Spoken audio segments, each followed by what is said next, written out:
She isn't one exactly. Miss Chadd did not meet his gaze, but she has been fully relinquished by the mother. Everyone wanted orphans, Edith supposed. If the parents were safely dead, they couldn't ask later to have the child back, could they? Miss Chadd had already explained that adoption was not legally binding, such a nuisance, but that financial penalties in the society's contract would put off any birth parent tempted to change their mind. We don't have any orphaned girls at present. Miss Chadd's cheery tone grated. But this baby is special.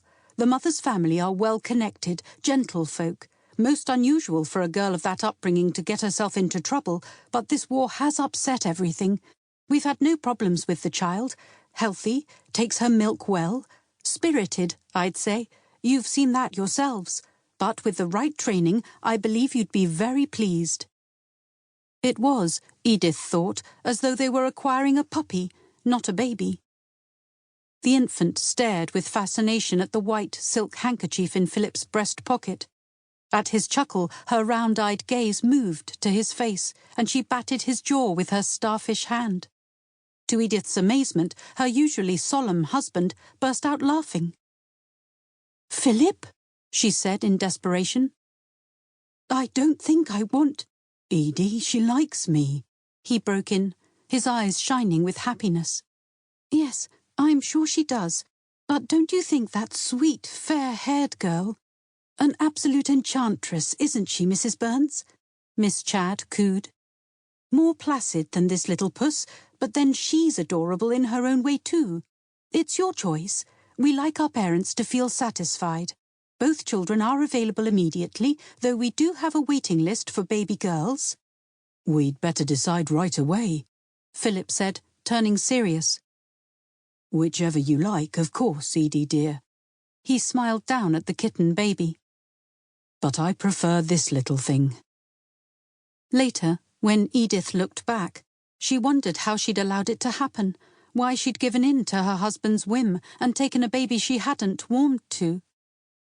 It was partly the picture Miss Chadd went on to elaborate of the mother's genteel background. Mostly, though, it was to do with Philip's strength of purpose. It had taken her by surprise. Chapter 2. Hertfordshire, January 1918. "It's 8 o'clock, Alice. Time you were up. We've things to do." Her stepmother's sharp voice cut into the young woman's dreams. For a moment she lay, heavy and confused, as a clatter of crockery and a smell of toast accompanied Gwen's busy footsteps into the room. Gwen set the breakfast tray on the bedside table and went to throw open the curtains. Alice raised her head, blinking at the flood of sunlight, then rolled over with a groan and pulled a pillow over her head. This served only to muffle Gwen's strident tones. "You can't go on like this, Alice. I simply won't have it, and nor will your father. You still have all your life before you."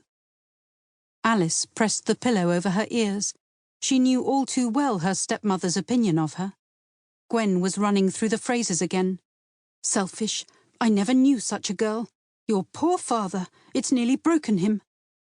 According to Gwen, she was stubborn, ungrateful, unwomanly, and many other things besides. All this rained down on her grief. She hated Gwen, would never forgive her. But part of her, just a small, guilty part, had begun to recognize that her stepmother had saved her from a life in the shadows, a life that would have ended before it had properly begun. But the cost. Once again, Alice tried to resist the image that popped into her head when she least expected it. The small, kitten-like face, the bud-like mouth releasing her nipple, the whirl of dark hair, large eyes of unfathomable blue that fixed unblinkingly on hers, as though the baby were taking her in, impressing her mother's face on her mind. Alice remembered how she had stared back at her tiny daughter.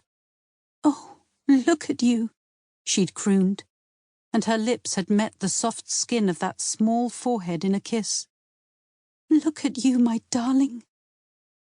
The baby's hair and eyes already reminded her of Jack. No, she wouldn't think of Jack. She simply wouldn't. And now...